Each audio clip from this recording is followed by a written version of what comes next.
Just getting started or feeling stuck? Wherever you're at, the VO Dojo is here to help you take your voiceover career all the way. Get the training, support, and connection you need to guide you every step of the way from I don't know to working pro. You get a rock-solid foundation and all the tools you need for your sustained, successful voiceover career. Mindset, skill set, and real-world experience, all in a hands-on, hearts-in, supportive community. Join us at thevodojo.com. Yeah. Hi, everybody. That's Hello, everybody. Hi. picture in my booth. Yeah. Welcome to Le Monde to the VO Dojo demo listen derby. We love this event. We do it twice a year. We are so honored and pleased to have our demo producers, Brittany Cox and Ryan Ricks from Next Level Voice Demos here. Love this event because it works on so many layers. A lot of what we do at the dojo is about illuminating, like taking things from mystery to mastery. And I think demos are one of those things that as you're becoming a voiceover professional, it's sort of like one of those thresholds that you have to cross. We're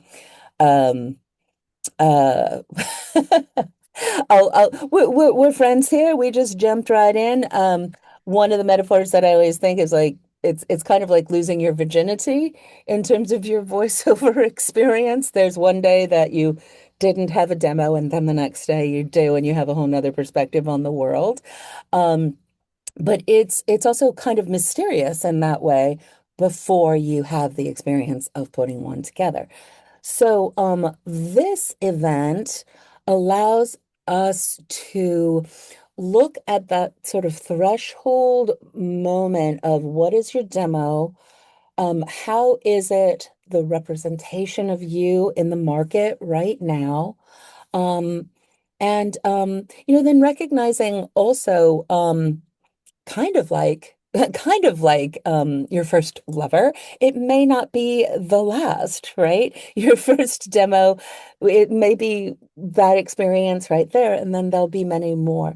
So it's really exciting, this format, because we have people sharing their demos, and it might be that they're brand new and they want to get some feedback on it, how it's doing in the world. It might be kind of old. It might be something that they put together themselves. So we'll get to experience all sorts of layers of how to look at demos. Let me have Ryan and Brittany introduce themselves, and then we'll kind of go into the logistics of how this thing runs. So my apologies. And 𝗏𝗁cy is here as our amazing dojo team moderating. So welcome.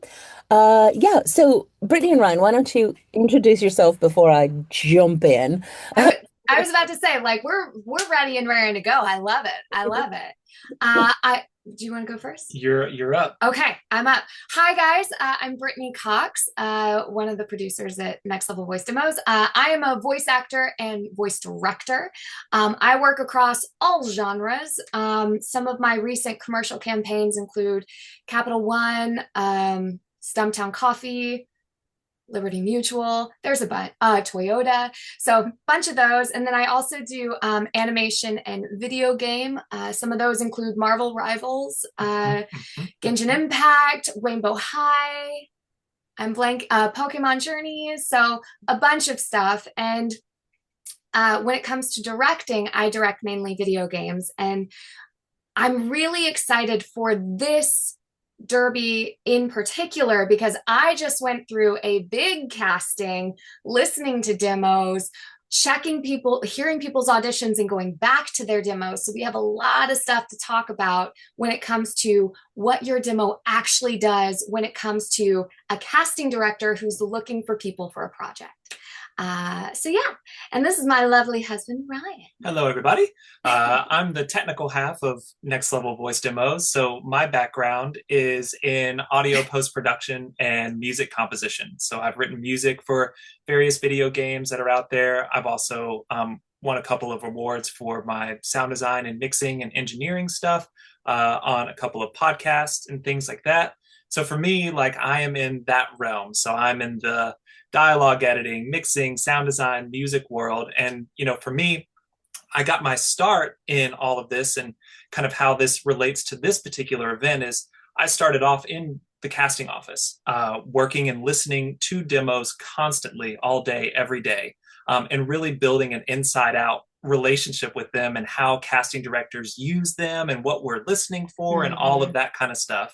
And then from there, my casting led me into the audio engineering side of things. And that's allowed me to be obviously a crafter of these demos and shaping them in a way that's meaningful for the people that are using them to help book you work and to help make your demos stand out and all of those things. So we're going to cover a lot of fun little things of like how to tune your ears to listen to demos in a slightly different way maybe than you currently are.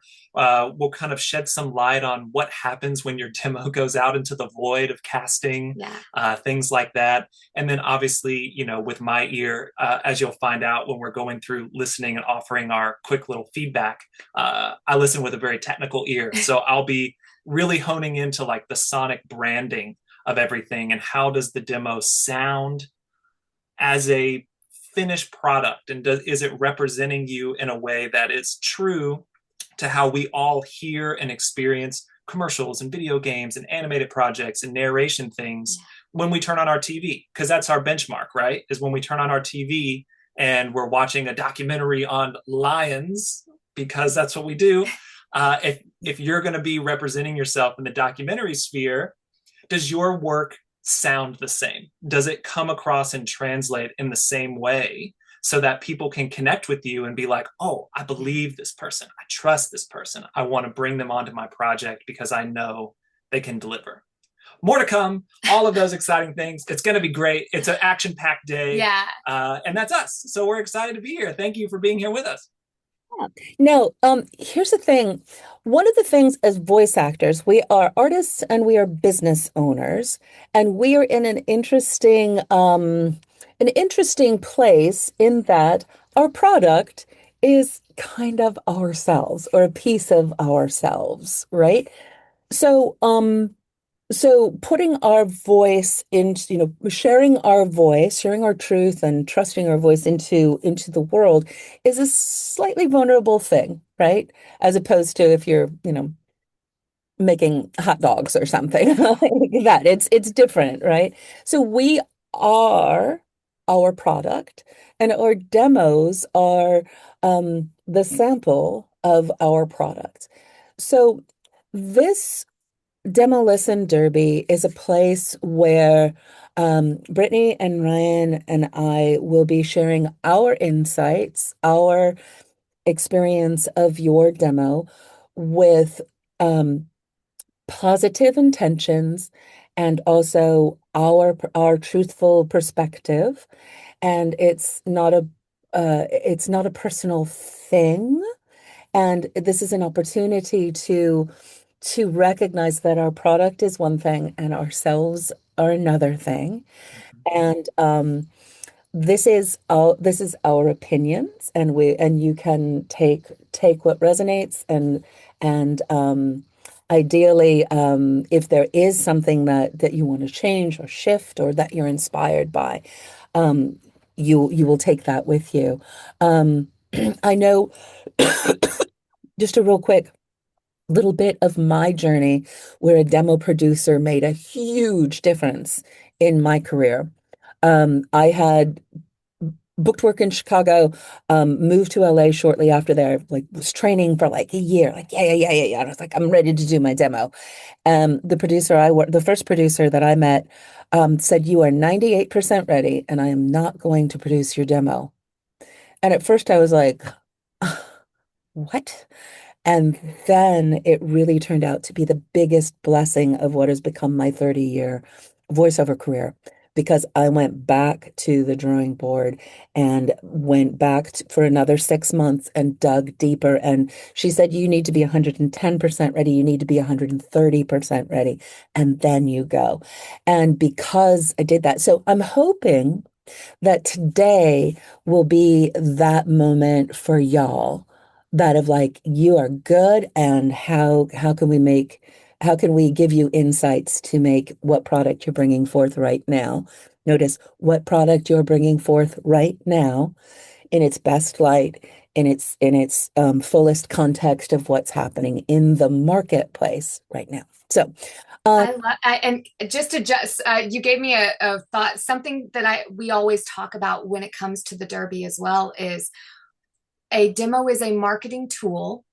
It's a tool, and how because this is such a unique situation, anything that we say about your demo for us comes from a place of, we want to start from a place of, is your demo working for you? If it is opening the doors that you want, if you're getting the audition opportunities that you want, and getting in the rooms that you want to be in, great. It's working. No matter what we say, great. That is fantastic. If it is not, if you are not getting representation, or not getting the opportunities that you want, or the number of auditions that you want, the actionable feedback we give today are things to consider and look at. And so maybe those adjustments can help open that next door for you, just to jump on what Tish was saying. And we have kind of a nice ratio. There's a bunch of people who have signed up, and we know it's a daytime thing. And there's a good number of people here, and there's a good number of people who have, we do not say submit at the dojo, who have delivered their because we do not submit, who have delivered their demos for the Derby. So we hopefully will be able to get through most of them. If not, then myself and Brittany and Ryan will have opportunities, and we would love to spend some one-on-one time, talk through your demo more in depth. So even if it doesn't make the first cut, that's okay. We're all available, so we can talk more about anything that we can reflect on comes here. So that being said, let's look at how this is going to run. So we're going to do a couple of rounds. And we have what we call the gauntlet. So hold on one second. Let me see if I can open it. There we go. And share it. And I think Kelsey will put this PDF in the chatty chat here. But we're going to do several rounds. So these are the things that we're going to be listening for. We're going to do a first round where we just sort of pop through in the way that Ryan got through his day as the gatekeeper at the production company. Pop through and see what we hear, and then we'll put some demos into what we'll call the callback round, or the selects. And then we'll listen a little bit more in depth to those. And then ideally we'll be able to get to at least one demo that we're like, hey, let's listen to the whole thing. So that's sort of the idea, that we're going to see how we break it into rounds. But these are the things that we're going to be listening for. So we're going to be listening for first impressions of your voice. So does it pop? Does it grab me in the first 3 seconds? Does it cut through? Does it make me go like, whoa, what's that? Connection, is it believable? Am I connected to you? Does it move me? Likability, do I want to spend more time with you when it's done? And you-ness, do I know you when it's done? Does it share uniquely you? We'll be listening for middle impressions. And as Ryan said, the order of these impressions might be different, as we each have our own vantage point of how we approach this work. But the production quality, now more than ever, your demo is also an audition for your booth. Like to know that you can deliver session ready. So is the sound quality, music effects, is your voice coming through? Competitive skills, we talked about that. Does it sound like something that'd be on the air?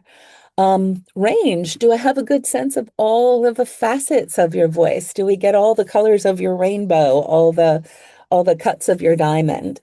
Contrast, what's different? What's way different? So that we can see, so that you can do this and that. Versatility, can I interpolate what you do in between, right? So if I have a blue spot and a red spot, I am going to bet $1 that you could do a purple spot, right? If you could have a red spot and a blue spot. And then energy. Also, in all of the different genres that you might have a demo, but let's look at a commercial demo. There's all sorts of a range of energy and intimacy. We call it the cellometer at the dojo, but we want to have a big full range of high energy and more intimate energy as well. That fits your voice. And then the lasting impressions. Is it current? Is it up to date, reflecting the trends? Humor. Do we get a sense of humor and of your humor, right? I love demos, and Brittany and Ryan are kind of magical at this, of like finding that one thing, like, oh, that was really funny. And finding you're funny. Pacing, do the spots flow at the right rate? Surprise, something you weren't expecting. Rhythm, does it take me on an enjoyable ride? And most importantly, do I want to go on it again as soon as it's done? I always think of this like it needs to be a roller coaster that smoothly takes me up and down. And then at the end, I want to go, ooh, let's do that again. That's awesome. Marketability, as Brittany said, our demos are to allow the people who hire us, our buyers, our clients, to be able to do their job well. So do I know exactly what I can do with your voice? And vibe, what's your thing? And the most important, undeniability. Like, is it something that I can't resist? I must know who this is. I absolutely want to work with this person, this voice. Yeah, Brittany and Ryan, do you want to talk about these things a little bit, just a little bit more of putting the demo in context? Mhm. Sure. Yeah, absolutely. Yeah. So when it comes to a demo, like we were saying, a demo is a marketing tool. And a lot of people ask us, okay, well, I have my demo, what do I do with it? It is a way to get people to know you and know what you do as a voice actor, right? Because especially now where everything is remote, you don't get a ton of face time. People don't get to know you. So your demo is a way to introduce yourself. We will talk about this a lot when it comes to commercials. A commercial is like, if you walked into my office and introduced yourself, that is your commercial. I want to know who you are as a human, and also the range of you as a human. Like Tish likes to do this lovely metaphor of you in different outfits. What are you in your going out for a hot date outfit? What do you sound like if you're in more casual hanging on your couch with the guys outfit? What is it if you're cozy by the fire? So those are all the things we want to hear in a commercial. And even in character or narration stuff. For those genres as well, we want to feel like we know what you can do and we trust that you know what this medium is. There is nothing that turns a casting director off more than hearing something on your demo that doesn't belong in that genre. So what I mean is, if you're listening to a commercial demo, the expectation is, okay, I'm listening to you as a human. If I start hearing character stuff on a commercial demo, I'm immediately like, whoa, what is this? No, that doesn't belong on there. Same for if I'm listening to an animation demo, and this gets very nuanced, but if I'm listening to an animation demo, but I'm starting to hear things that are commercial or hear things that are clearly video game or not written for animation, I get very confused. And so you want to make sure from script to performance to production, everything fits in the genre of the demo that you're making so that you can help the casting director or agent do their work. Because as actors, we are here to help. We are like, I am here to solve all your problems. Hire me. Let's go. And your demo can help with that. And yeah, I think, did that answer did I hit all the things? I'm sure there's more that we'll talk. I think Ryan touched on this, like how does a demo serve you? So oftentimes, as you're beginning on your journey or continuing on your journey, a demo will be a way that you start building a relationship with representation, either an agent or a manager, or even casting directors, getting on rosters. Mm-hmm. So that becomes like how it's a calling card for people who are connecting you with opportunities. Yeah. It might be part of the audition process, combing through the demos that we get. Who's the best fit? Oh, Brian, I think you speak of this really, really well, of that it's in like what is the context that we're listening to our demos and how does it work? Yeah, absolutely. I think this event is very unique in the sense that we're not casting for a particular job. Or fitting a spot on a roster. Or filling a spot on a roster. Usually, like when I was working in the casting office, I was given some kind of brief from the client of like, we're looking for a voice of this age, like this kind of quality with these general energy characteristics. I'd be like, great. And I'd go through the demos that we had that were sent in for the job, which were upwards of 200 at times. And my job was to take those 200 plus demos for this one commercial job, pare them down to what we felt best reflected the client's needs for that particular job to like the best 10 or 15, and then share those with the client for them to ultimately make the decision of who to cast. And so when you're listening to demos in that context, you're using the brief of the client to like hone your radar from infinite possibilities down into what fits this vibe and what am I really listening for. Today, we don't have that. We don't have that focus to be like, I'm listening for this type of thing for this type of job. And so our kind of context and what we're listening for today is more about what Brittany was talking about, where it's like, does this feel true? Does this ring true to you as a person? And does it ring true for how commercials actually sound, how moments from video games sound, how moments from animated scenes sound, and I saw we had a couple of narration things. Well, like it all kind of applies. And I think the number one thing, if you were to walk away with from today, is to remember that your materials, as much care and attention and love and sweat we put into these things to like make sure that they're singing on all levels, they're never heard in a vacuum.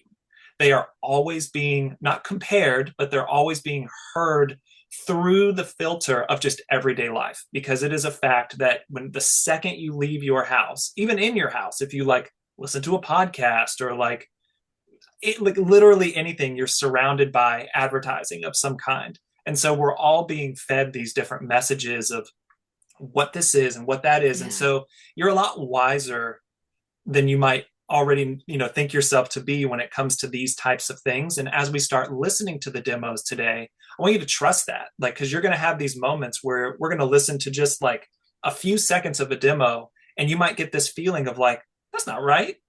Yeah. Trust your gut, because because you've been hearing commercials your entire life everywhere. So you're going to have these subtle little nudges of like, that doesn't feel right. Or, oh, I believe that. Or, oh, really cool. Like, you'll have these small little nudges helping kind of guide your way. And that's what we're going to be using today. And so because we're not focused in on a particular job, we're really going to be focusing in on how does the demo translate? Does it feel like a body of work, or does it sound and feel demo-y? Does it feel like it could, if we were to listen to if we were watching TV, does it feel like if we're in a commercial context, do the commercials we hear feel like they could be the next commercial we hear? Yeah. In a video game or animation context, like, does this sound like what I would get if I downloaded a new game and started playing on my phone or whatever? Is the movement there? Is the specificity there? Is the acting there? Like, does it feel like Brittany was saying, does the writing and does the presentation of the whole thing feel like it comes from an animated show? Or is it wishy-washy and confusing and it's just kind of weird voices that are just doing weird things? And so these are the kind of things we're going to be listening for today, and we're going to do it as if we were in the casting office. So it's going to be this like weird hybrid of a thing where we're going to listen. We're going to start in the commercial demos because that's where we have it's a gateway. It's an easy gateway. It's an easy gateway. And like Brittany said, like that's where your humanness comes out. And for a lot of agents, this rings true, is that if you have a believable commercial demo, if you can really be yourself, then if you're excited to explore character work, they will offer up those opportunities to you.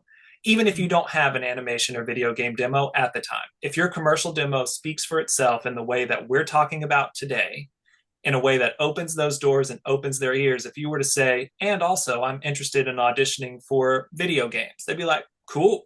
Like, I believe you could do that because I believe you can be yourself, truly.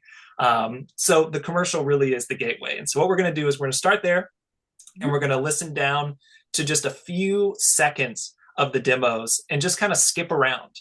And this is how I was trained in the casting office, to really listen to these things, because there's no way, even if every demo was perfectly symmetrical at 60 seconds long, imagine 360-second long demos for one job. And I've got multiple jobs a day. And I've got multiple jobs a day. It is an impossible ask on a first listen to have a casting assistant, a casting director, anybody listen to those demos from start to finish and be like, yes, I can see the potential here.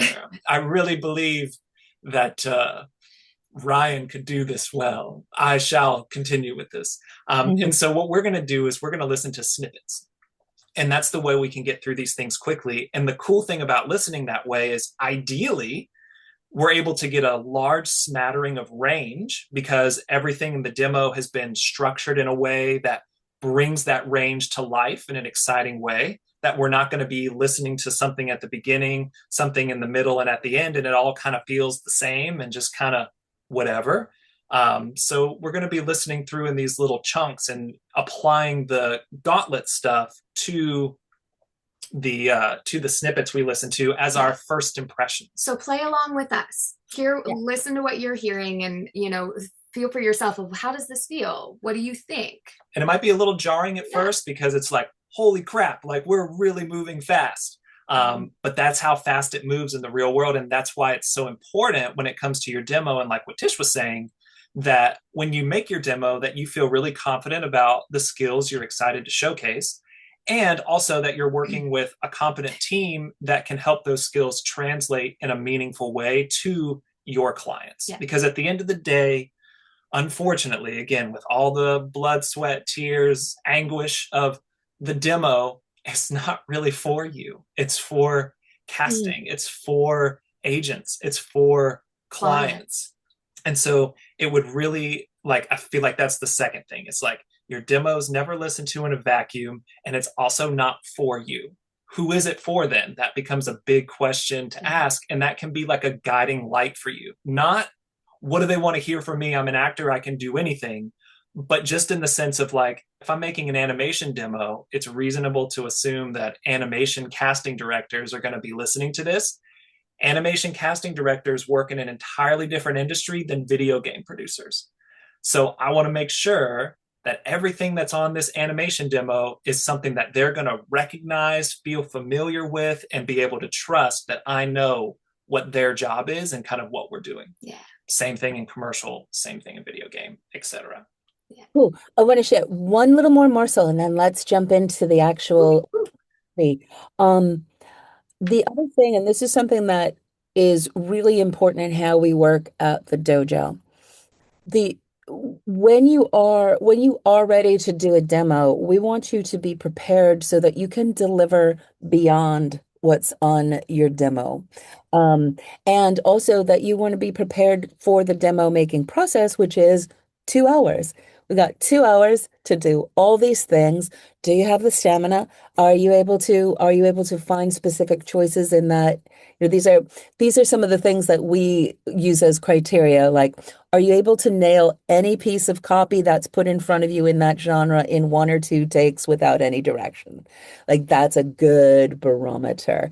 And then you want to be able to deliver beyond, because good demo producers will make you sound great.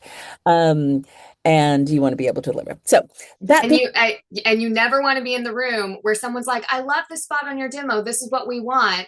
And you can't do it in the session with the client, because that has happened before. Yeah. So with that, let's let the demo listen, 𝗪𝗡. Let's do it. Let's do it. And we're planning to go till 12. We'll probably go till like 11:30. We'll leave a little bit of time for question and answer, and then know that you can be in touch with us after. Yeah. Beautiful. Okay. We tested this earlier. Everybody should be seeing a very attractive Finder window right now. Great. And so, beautiful. So we're just going to start at the top, and we're just going to listen down, and we're going to listen in these short little snippets. And like I just said in the chat as well, like, it's going to be weird. It's going to be fun. So let's see what we all feel, and just trust your instincts as we go. And I think you'll be surprised at how quickly your ears start to shift when we start chatting through everything. So here we go. We're going to start with Adrian. With the Bank of America customized cash awards card, you just can't stop getting rewarded. To bring together data and workflow so that every driver and merchandise healthier happens together. Discovering the EGFR mutation, and most of all, rewarding, because with the rate. Okay. First impressions for me is I thought that the first spot was really ear grabbing and great. It sounded like it was produced well. Like, I felt like it sounded at like like in the realm of broadcast quality, which is great. And then what was interesting for me from a performance standpoint, as I was listening through, the range I was excited to see and hear that would hopefully come later in the demo never came. I felt like the overall energy stayed relatively in the same little box. And I felt like the vocal performances stayed in that kind of caring, conversational place, which is great. Awesome. But, it leaves me wanting to hear more range and feel like I'm getting more of that roller coaster ride as a first impression. Yeah, I love that first spot, and good job. Bank of America uses people that sound just like you. So I like branding, spot on. Yeah, I would be curious to listen more, because I wasn't watching as you were clicking through, because I like to close my eyes. I'd be curious to listen more if there were energies we missed in between, because I agree, a lot of the stuff felt very similar where we were clicking through. Yeah, but I feel like this person has been working, is working. Good job. Yeah, I would say I would put this in. I agree with the things that Ryan said. Like, oh, it's kind of this. I can hear it. It's a little bit different, but it's kind of the same. That being said, the quality of that first take and of what came through, I would be interested in hearing more. Like, this is someone that I would trust. Like, I'd be like, oh, I'd like to hear more of that. So cool. Well, we'll throw it in our second listen bucket and bounce down to Jasper next. The Sonic 199 menu is back, and it would be impossible to name it all. But I'll try any Sonic 199 menu. Zevo, people friendly, bug deadly. At Harbor Freight, performance and durability. Cool. So like right out the gate, there's a pretty significant shift here, which is great for this event, because it gives you the full gamut of like we just heard something that felt like it could have been on the air, it could have been a broadcast thing, and then this definitely feels a little bit more like a collection of samples as opposed to like a demo, which is not necessarily a bad thing, but also like you want to make sure when you're putting something out there like as a commercial demo that it does meet the like baseline industry standards. Otherwise, it doesn't allow you to open those conversations to build trust. And so with Jasper, even though Jasper could have had a great sense of humor or might have been had a great energy, I wasn't able to connect with Jasper as a human because I was more distracted by all the things that were lacking in the demo.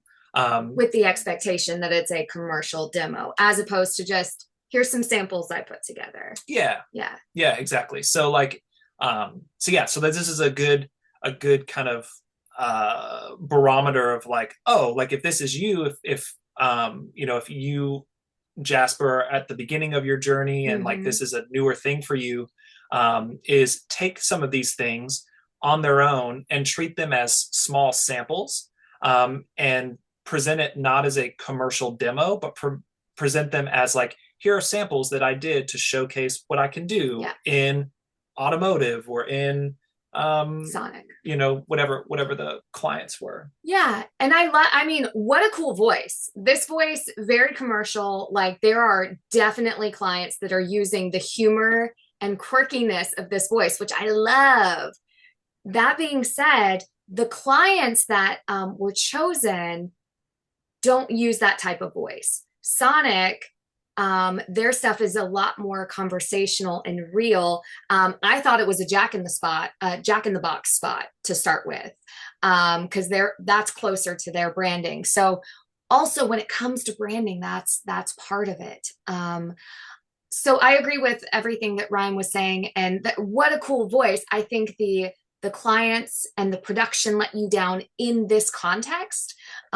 However, using it as a sample could open some doors for you, if this is if you're at the beginning of your journey. Yeah.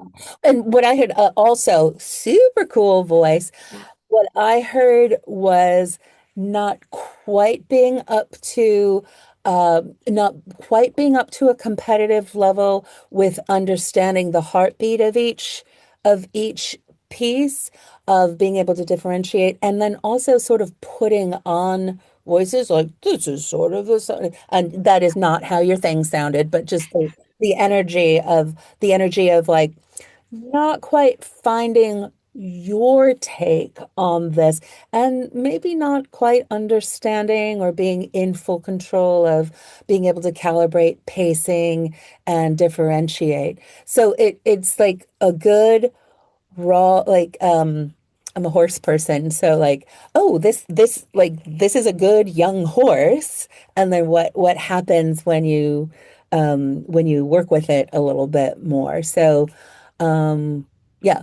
lots of good raw thing, and not quite competitive on a bunch of levels. Nice. And then just to like synthesize, because that is like a great bit of advice for people that are just starting out, is you don't have to do the demo thing right out the gate, because a kind of a catch-22 with how online based the industry is today is, it's like, well, they're asking for a demo, and I can't send in my audition without this demo or without this thing. Do what we just talked about here. Create a sample, call it a sample, and include that sample along with your audition, and that will help facilitate that bridge. That way you can use the samples to get the conversations going. And then when you're ready and you feel really confident, and you've had the training and all the stuff, and you've had all the things, then you can make the demo and make the thing that is really like going to represent you for the next like 3 to 5 years. And if you are making a sample, listen to what all's on the air right now. Indeed. 100%. Always. We're not in a vacuum. All right, let's listen to Jennifer. Picky eaters, please. Happy Family Organics has snacks. Family Organics. This is how we snack. When the mountain calls, Columbia answers. From waterproof jackets to nourish your skin, feed your glow. Core Organics. Oceans. For our kids and theirs. Okay, great. Couple of things for me, first impression wise, is I noticed the demo is 1:20. Our goal is to hover much closer to the 60-second realm as like a competitive industry standard length for a commercial demo. It's not a problem that it's 1:20, but as we were clicking through, less is more. Yeah, like less is more in this context. I would say as we were clicking through, what was really nice was I appreciated the range of different vocal things that were there. Like I felt like I was getting something with a little bit more of like a travel vibe, and then we got something that was a little more heartfelt, and then the shifts felt really noticeable as we clicked through, which was nice. that being said, from a production standpoint, a lot of the vocal recordings sounded really blown out, and distorted at times, which was unpleasant. And also the performances felt like they were the idea of a commercial as opposed to what it actually sounds like. It's like a great metaphor for this that I feel like captures this idea really well is if I were to ask you to draw a tree, right? You would draw something like this. You'd be like, have your two little things for the trunk and then some squigglies on top. And you're like, look, it's a tree. That's not really a tree. That's like a representation of a tree. But when you look at a tree and you look at the nuance of the bark and you look at how the branch is like never perfectly straight and how the leaves are not this bushy thing, like they're all individual, that's a commercial demo done to its fullest potential. And this feels like a representation of that, where I wish Jennifer had a little bit more grounding and like a deeper knowledge of like what these commercials actually sound like from a performance standpoint so that she could be in that conversation. Because I think the skills are there. It's just we're missing that connection. Tish, what about you? I agree that all the ingredients are there. It felt a little, everything, even the quiet things, felt a little projected. So I don't know if there's sometimes we train up in different sports. So if there's a theater background or a musical theater background or an opera background, that we train for what we are doing when we are sharing in a different sort of energy, that came through. So I want that to relax a little bit, which allows us to see those nuances that Ryan was articulating. And then a little tiny little thing let's say tiny little thing. It seems like there's a little bit of a lisp or some sort of vocal thing going on, like a lisp, and that is not something that you go like, oh no, I have a lisp. But we each have idiosyncrasies and peccadillos about our voice, and those things can become the things that make our voice. And then we also want to be able to calibrate them, to take them in and out, so that someone just goes, oh, yeah, not that, right? Yeah. So when we need to notice that our voice has those things. If you listen closely to me, I'm not paying attention, and I have the sibilant, this, right? So I have to be aware. I also have foofy Fs when I'm recording too. Very foofy Fs. So we need to notice those things. I think there's a lot more layers that this voice can reveal. I 100% agree with everything. And, I feel good mom vibe. I feel like organics and things are really important to you since it came up twice in your demo in 2 different spots. So lean into that even more. I think we could go further. 100%. Very nice. On to Joshua. Journey to Mars is underway at the Museum of Science. Check out the Mars Immersive Room. See away from the city noise with the beautiful sounds of the ocean, pillows and blankets. Your one blood donation can help save the lives of multiple people. Oh, yeah! No matter your style, find deals worth celebrating. It will make some people giddy. Oh, yeah! No matter your style, find... I am so interested by this voice. The last spot we played, I was like, there it is. I feel like that's you in a commercial. There's a commercial, the AMCO commercials, uses a guy who sounds similar to Joshua, and the energy and the comedy is there. And so it took us getting to that last spot for me to be like, there he is. Everything else to me felt a little performative or felt a little put on, as opposed to that last spot where it just felt like Joshua was talking to me as a human.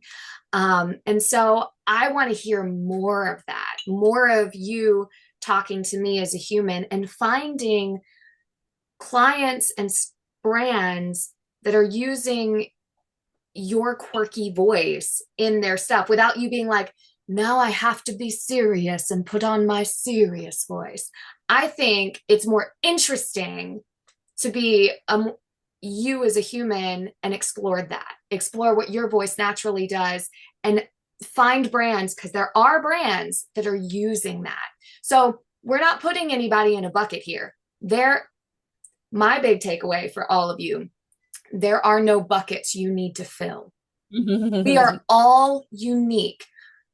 Oh, you're an older woman. You do not need to have a sexy makeup spot on your demo. Please don't. You don't have to have it if that's not your branding. If you have a quirky voice, you don't need to have something that's serious and heartfelt and really intense. You don't need to. So really embrace who you are and what you bring as a vocal performer. You don't need to put anything on. So that's my big takeaway for Joshua. So yes. Yeah, and I think like I would put this forward because I feel like I heard enough of the different, like each one was different. I think it could relax. I also think I like this. I'm riffing off this idea of like what aligns with your gravitas, right? So if it's a quirky voice, then you're like about dog rescue or something like that. But like that, yeah. So I think agree that it can settle in. And I heard enough variation, and I heard enough variation that I would put that one forward. I'd be interested to see what else was going on. Okay, cool. We shall do it. All right, Linda. My daughter is a serious runner and wanted me to get into running, to which I said, I went ahead and got Jason's ice cream cake at The supermarket, like I asked you to? No, Baskin-Robbins. That easy? They're the real deal since 1883. Impeccable style and headquartered in L. Starters. You choose the meat, Stouffer's helps you with perfectly paired ingredients. I really appreciate that Linda started with a real person. Like it felt like it was like, here's me. I really appreciated that. A couple of things. This felt like a homemade demo. It did not hit my ear from performance or production wise as something that would be on air right now. And there was a moment in the middle where there was a conversation with two people. I couldn't tell if they were both you or if it was another person. Now, this is an old school thing to do with demos. 10 plus years ago, people used to put conversations of two people talking to each other in a commercial, which happens in commercials all the time. However, you do not want to show off anyone else's work on your demo, because it's happened before where someone's listening to a demo and being your demo, like in this case, Linda, listening to Linda's demo. And I'm like, ooh, I like that second voice. That's what I need for my commercial instead of Linda. Hi, Linda, who's that other person on your demo? So I can bring them in. Don't show off anybody else's work. Especially since you only have 60 seconds. Correct. So if you have conversations on your demo, just get rid of it. Just go ahead and get rid of it. Yeah. So for Linda, even if it's something you've booked. Yeah, even if it's something you've booked. Just think of it as like a demo. There's no demo rules, but we're going to call it that. We're going to call it a demo rule. Yeah. Demo rule number 1, the first one ever, is just in the context of the demo, don't include conversation pieces. Yeah. Because it just gets confusing, and it's just a lot simpler for your buyers, for your clients, to not have to deal with that. Because like the speed that we're going at right now, like even listening through the demos is slow compared to what I was doing getting through the stuff. Yeah. So you don't want anything to be distracting in there. And the conversation script idea is just an easy, like, just don't do that on your demo. If you've booked 12 commercials for like a tire company, because I feel like tire companies always have conversations, or like the stucco guy in LA who's like, we won't break your stucco with potato chips. Like he's always talking to somebody. Even if that's you, put it on your website and be like, this is me, and I've done 12,000 of these. Like, you can trust me, but just don't put it on your demo. Yeah. And I love that first spot. I got kind of like the modern day Edie McClure, like lovable. And then it felt like kind of similar variations. So I think that there's a talent, there's a skill, there's something absolutely likable, lovable, professional about the voice. And then how do you anchor in those other ways, that what other outfits can we and situations can we put this voice in? Yeah. Indeed. All right, Matt. The hunt is on. Don't miss your chance to get behind the wheel of the 6.2 supercharged V8 Final Edition Cilantro, the carne asada at Chipotle. Taste the flavor. Lost in the desert? Should have stayed on the highway. Just like you should have stayed with Geico for car insurance. Future. Say goodbye to allergies and hello to the Allegra compromises. Learn more at Allegra.com today. Cool voice. As a vocal print, cool voice. Really cool vocal print. Like that cuts solid. through. Like that. Like, Matt, you have a really awesome voice. Like, period. You could just read, whatever you want, and it's going to sound cool. Yeah.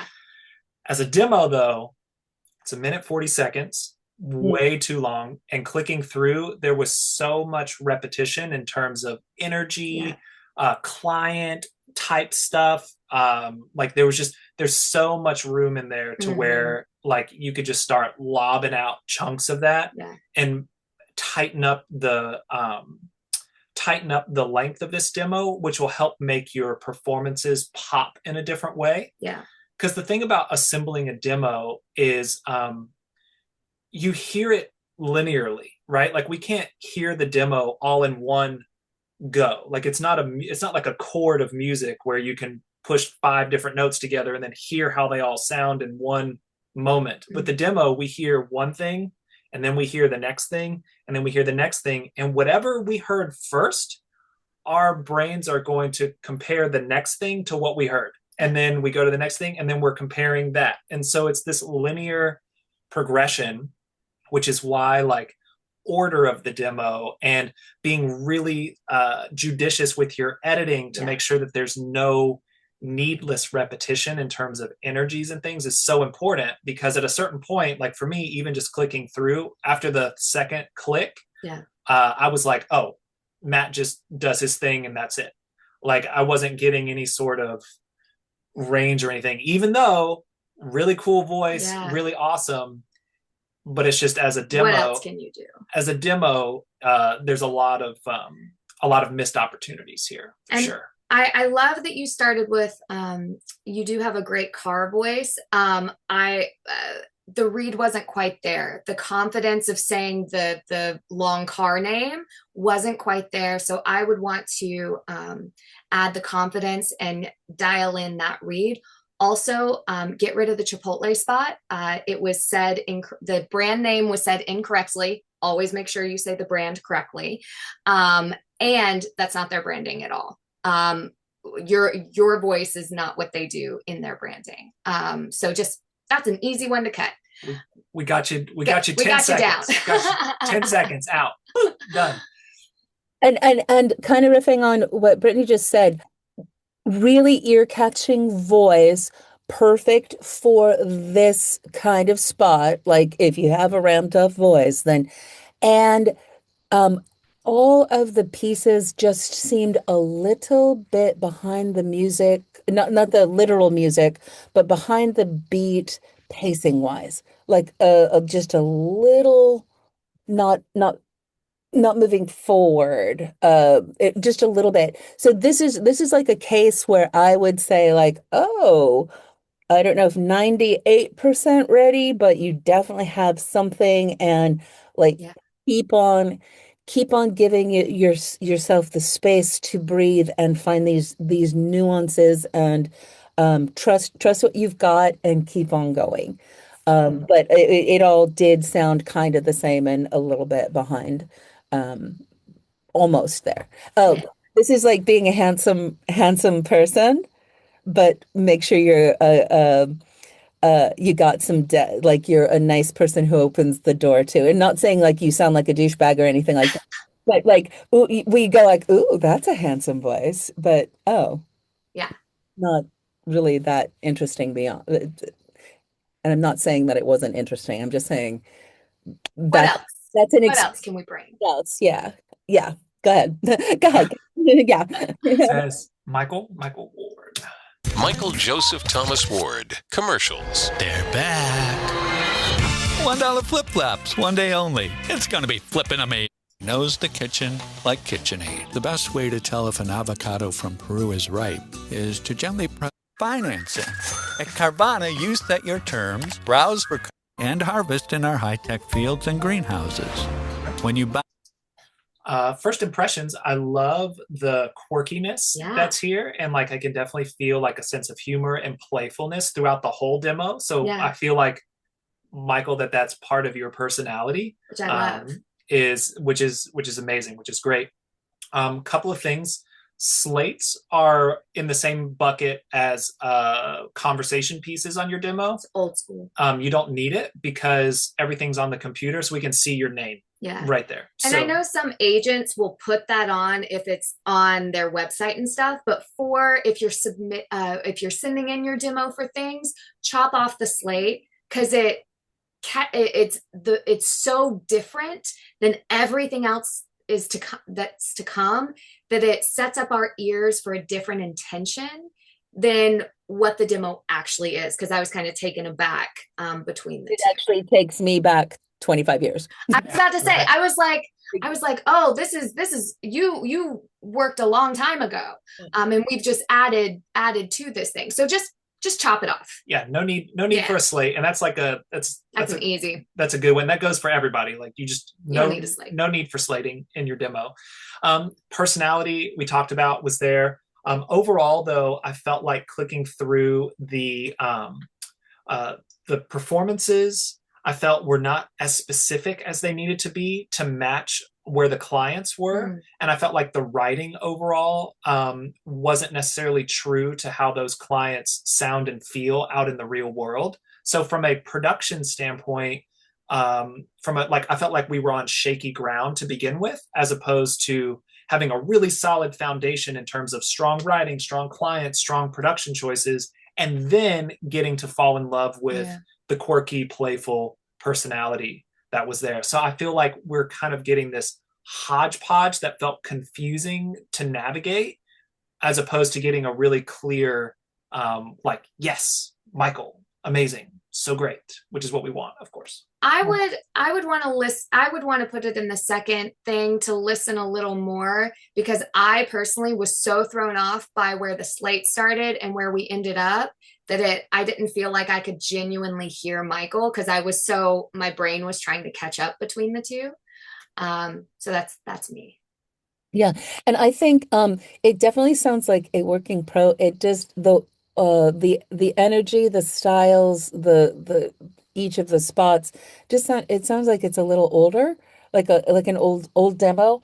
So in the same way that, I don't know, for some reason I think of like the things about hip Santa, like there's old time Santa, and then there's like hip Santa now. And that was something else that kind of intrigued me, like the earlier spots. I was like, oh, it's this age range, and then it's like, oh, wait a minute, that seems like a different age range. And not that we can't have that. The way that it occurred to me was confusing rather than like, wow, what a range. Yeah. Really quick, I think this is a good time to break in a quick time reminder. It is 11. Yes. Calling time. I think we are going at a great pace, but just want to put it out there. Cool. Thank you. And so, I was just going to suggest this. So let's, for the rest of these commercial demos, we'll one little short thing of feedback, if any, or just put it in the next pile, and then we'll go from there. How does that feel? Like we just condensed our feedback. Popcorn feedback. Yeah. Yeah. All right, Mike. At Sherwin-Williams, our whites are pretty vanilla. And cream? Yeah. We know you like your olive oil light, but your olive oil doesn't like light. That's why we bottle our oils in used car? Well, you've got a lot of options. Healthcare team, send them a secure message. This app helps you take care. All right. Minute 30. It's too long. I did not really believe the accent, and I thought like most of the pieces lived in kind of a character-y-esque place, as opposed to like getting to know Mike more as a human. Again, I imagine Mike's got a great sense of humor, but I was getting more of a character-y feel with things, as opposed to like a genuine, like if Mike and I went out for a drink and we just had a conversation, who would that person be? I don't know at this point. Yeah, nothing felt like a real commercial to me, pacing wise and performance wise, and it felt very performative. I was confused by the accent. Mm-hmm. Yeah, and I think this is another, like it felt kind of stylized, and I think it's just a matter of relaxing into finding the ease and the genuine connection. Not that his voice is incapable of genuine connection. I didn't hear and feel it, and the accent. I do hear that you can do cool character stuff, but I want to hear you first. Yeah. Mm-hmm. All right, Phil. Nothing says good times like cracking open a cold Sam Adams. Whether for every road and every job, built Ford tough. For you that bring the flavor home. Slim Chickens satisfy your craving for real good food. Perfect cup every time, because every sip matters. Towards the end, Joe Sip better watch out for his job, right? So Phil, the range was great. I would be curious. Everything, it feels like great announcer stuff. If I had to add something, I would be curious about what you as a human sound like. Because sometimes, there are people who just naturally sound like announcers, like just how they talk as humans, which might be you. But I'd be curious to hear something that's more real person, because that's what a lot of commercials look for these days. But I believe that you're working, and I liked especially the first few spots we clicked through. Yeah. Cool. Yeah. Yes, a similar great voice. Beer sounded the same as car. Rel seemed to have like a slightly dated it seemed like it might have a broadcast background. Yes. Like a radio announcer energy, which is there's tools for that, things you can do with that, and then things that you can adapt. I'm noticing that some people need to hop off. If you do need to hop off, you'll get the replay, and then feel free to find some time on our calendar too. And thank you so much for being here if you do need to roll. Okay, let's keep on going. Beautiful. Moving on. Robert. There's a whole lot of Texas in that bottle, brewed right here. Lone Star, the national way. Say But it turns out eating grilled omega-3 rich seafood is an even healthier habit. Enjoy our Rubio's Coastal Grill. So it's just two spots. 2 spots. Cool. Same thing, like in the context of the day, I can see why you called it a commercial and put it in there. Yeah. In context of the rest of the world, I would make sure these are samples and just include them separately as different vibes, just to make sure that you're not creating any sort of unnecessary confusion. It's interesting. I love your vocal print, and you have a great sound for commercials, but I feel like the choices to do the beer thing and then the dentist thing, I felt really confused, and I felt like I wasn't really getting a sense of who you were. I felt like it was like, oh, like I did this beer thing and then I did this random dentist thing. Like, I don't know if you, it just felt. It didn't feel purposeful. And I think if Robert, if and when you actually make a demo, I think that will illuminate more of your range and who you are. I think with these 2 samples, it just was kind of impossible to tell of what your journey is and where you are. But yes, I mean, I really enjoyed that first spot, and totally believable. I'm just, I want to hear more. And I would say, in that like 88, 92 range on the car thing, more like sound of a commercial. And both of them seemed a little overproduced for my ear. Like, wait, there's too many mariachi, like the soundscape distracted me from your voice a little bit. Especially on the second one. And, you know, to be fair, sometimes in real commercials, sometimes they do that because we have visuals. You said do.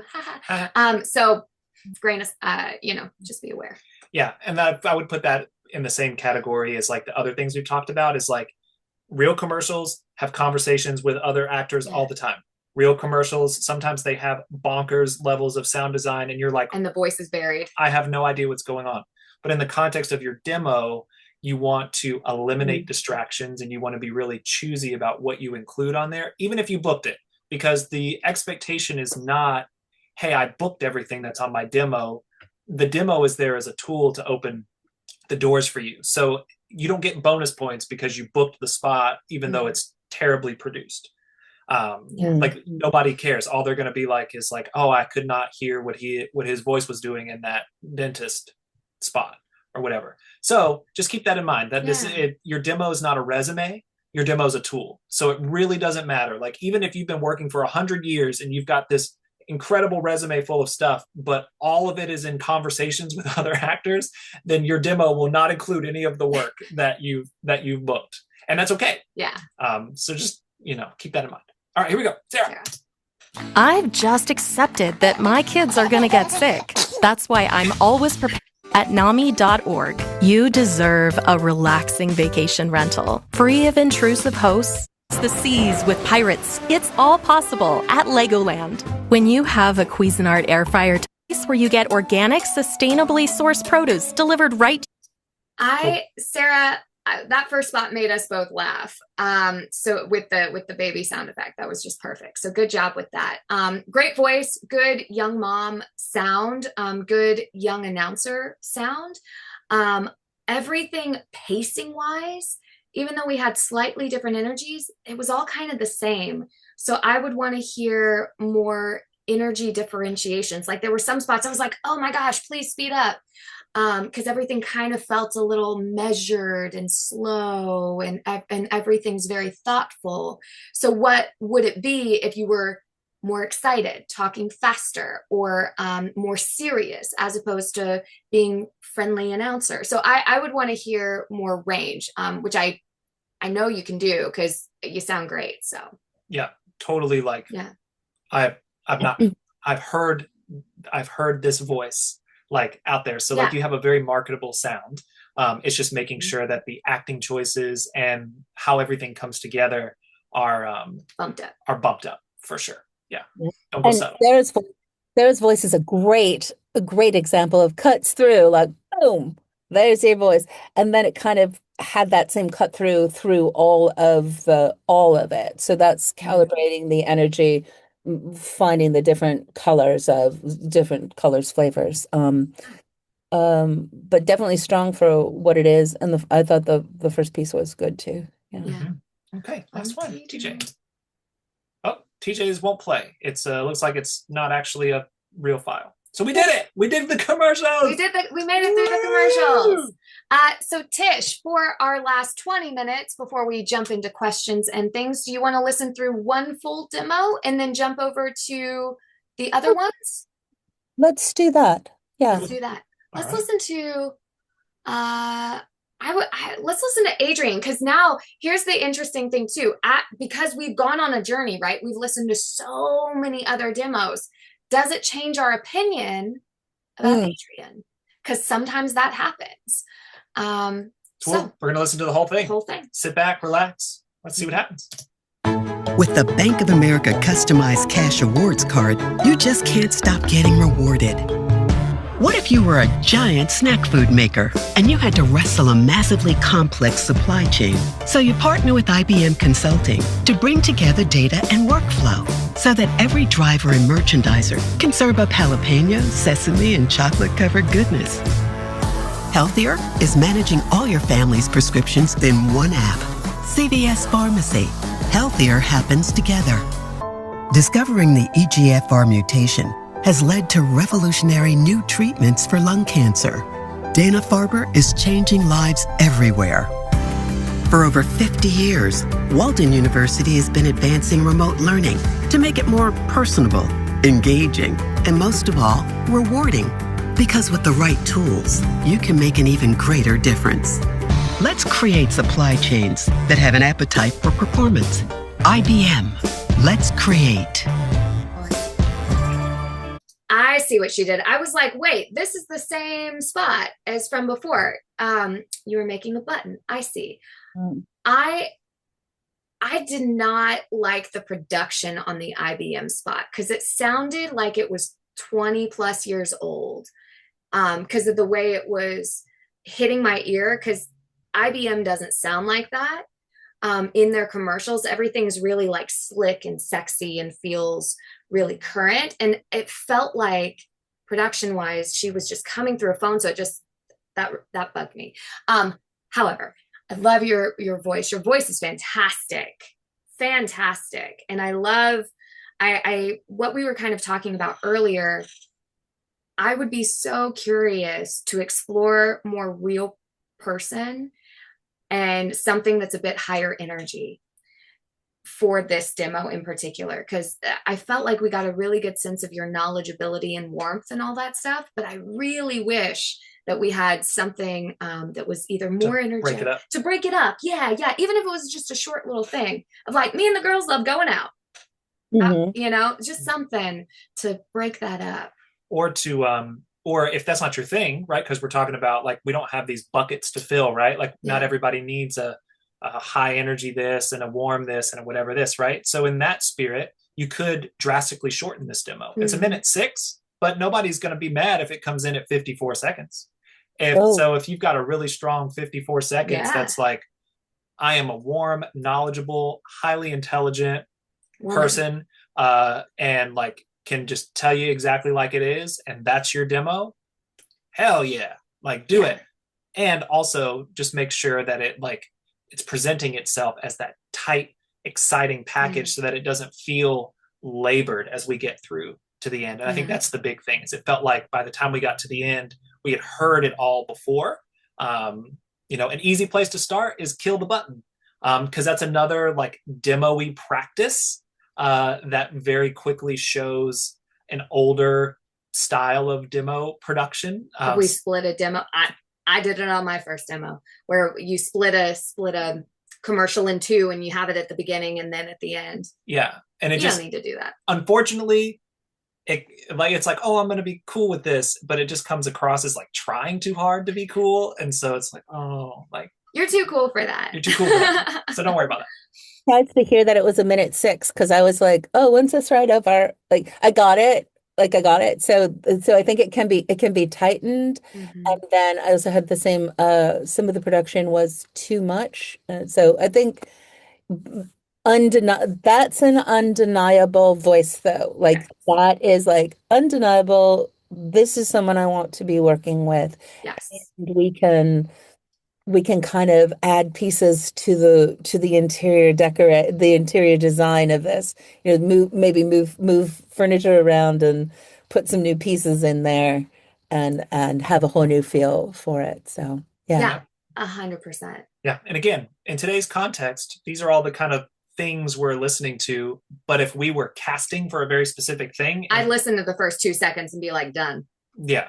Yeah. So it's a bit of a double-edged sword today, right? It goes back to what Brittany said in the very beginning. If your demo is opening the doors that you want, if it's getting you the quality and the quantity of auditions and work opportunities that you want, then that is the qualification of a good demo.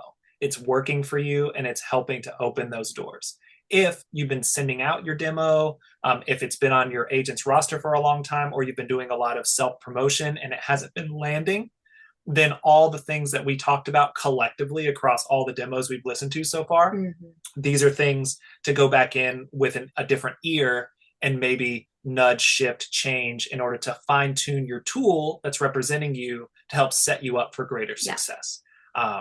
So We did it. Commercial. Good job.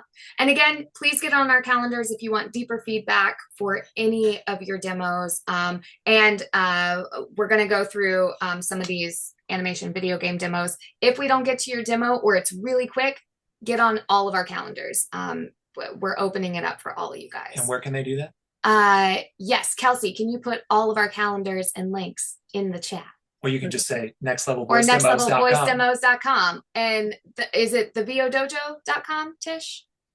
CWD, the vodojo.com/CWD, lowercase. And I just saw that Kelsey put the links in the chat as well. Okay, on to character-based stuff. Great. Totally just going to we're like totally shifting gears here. We've got a mix of, looks like mostly everything's labeled as animation. Or character. Do you want to talk about that real quick? Yeah. So when it comes to animation and video game demos, it's like we talked about earlier. You want to approach this as who are your buyers, right? Who are you sending this to? So I hear this from casting directors all the time. They get a character demo and it's a bunch of fun voices and kooky stuff, but they work at Blizzard. They can't use any of those voices. So it doesn't tell them what you do as a video game voice actor. So when it comes to your character demo, listen to it for an ear of whether it's animation and anime or if it's video game. And label it as such, because video game casting directors are going to be listening for very different things versus animation casting directors. And they're not going to listen through a 2-minute demo that has a mix of things. They just don't have time. I wish they could. They just don't have time. So as we listen to these things, let's listen to, okay, what kind of animation does Cricket do? Is it for Disney Junior, Nick Jr., Disney XD, Cartoon Network, Netflix, Adult Swim, anime? These are they all sound and feel different and have very different performance styles. With video game, you have your high fantasy, like all your Blizzard stuff. You have your first person shooters. You have your JRPGs. You have your RPGs. You have your AAA action adventure games. All those things are very different performance styles than something you would hear on Disney. So with ears to that, we will go through these and get through as many as possible. And we're still going to jump around a little bit, in the spirit of trying to hear as much as we possibly can. Yeah. All right, here we go. Hello there, fellow cooking competition companion. I'm just wondering if you a big hug from my #1 parent. Can't wait to see I get to live in that big... Could say no to your face. I mean, look at it. So scaly, so green. Reveal hello. But we will not give up. With the moon in our heart. So this is really interesting because I heard the same kid voice throughout the whole thing. And it's 2 minutes long. And so I am so curious what Cricket actually sounds like. Because when it comes to animation today, a lot of casting wants to hear you. What do you sound like as a character? If I took you and you didn't change your voice and I put you in an animated show, what kind of character would you be? And so it's really important to start off with or have in the mix what you sound like. For me, I'm like, okay, Cricket does kid stuff, but the range feels really small. And the emotion range was really kind of the same. I didn't hear like super excited and oh my God, and really sad and upset and a really heartfelt moment or something really angry. What does your adult sound like? All of that good stuff. There's so many other archetypes I think you can explore beyond I do kid voices, because it just, for me, it started to feel really one note clicking through. Tish, did you hear anything? I think it's a super compelling voice. Like it's really competitive, and how can you hone it? How can you hone it in to reveal even more? That I think that sort of, but it's a really, really compelling, and everything that you said too. No, 100%. And for everybody, because this actually just happened to me in a game. I auditioned for a role, and they liked me, but they wanted to make sure I could change my performance to fit more of what they wanted.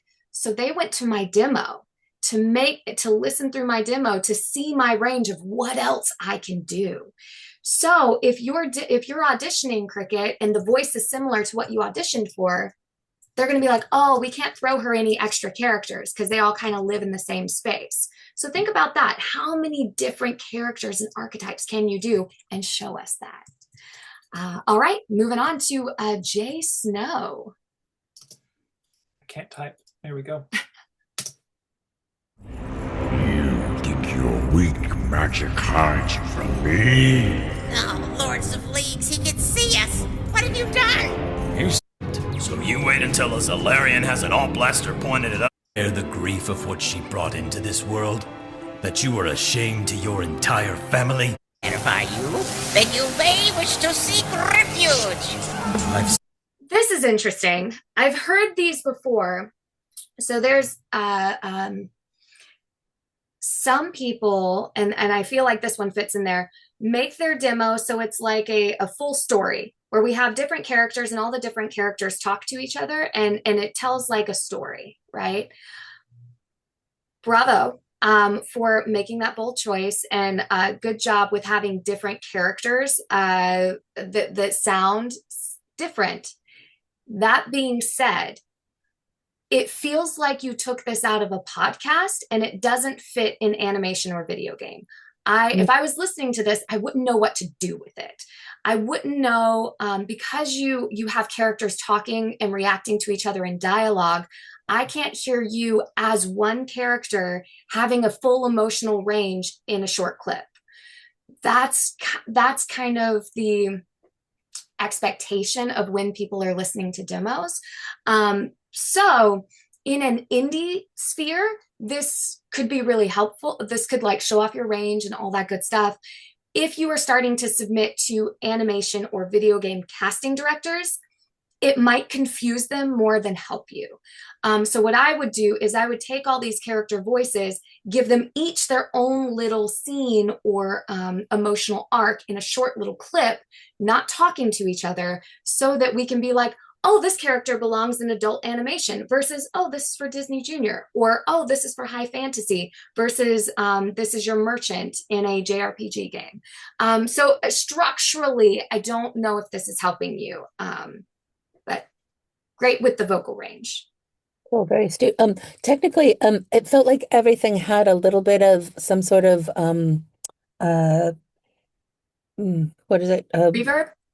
Yeah, some sort of additional thing, some sort of like running through effect. It had some sort of effect to it, even though there was a different range. I see the potential and yeah. You can't hide behind reverb on these character things, and a lot of people do it, and so it's really like, if you were to just take that note and go watch, like put on Family Guy or anything, there is nothing in those shows. Those shows are so empty. It's just voices. Like it's bizarre how empty it is. And really just start paying attention to that soundscape. Mm-hmm. You'll be surprised. But yeah, I agree with all the things that Brittany said. So watch out for that reverb. Dial it back. All right, on to Kevin. Wow. This will be an absolute banger, baby.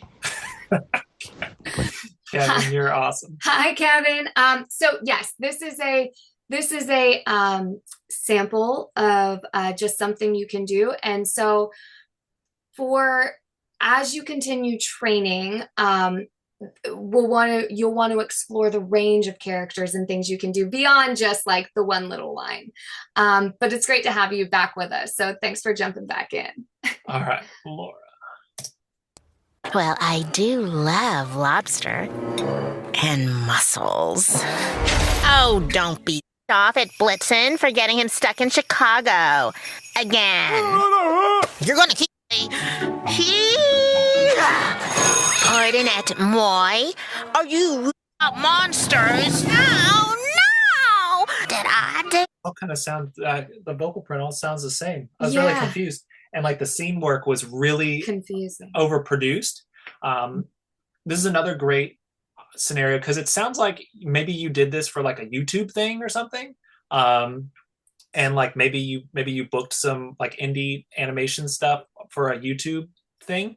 But on the context of a demo is we want to remove distractions.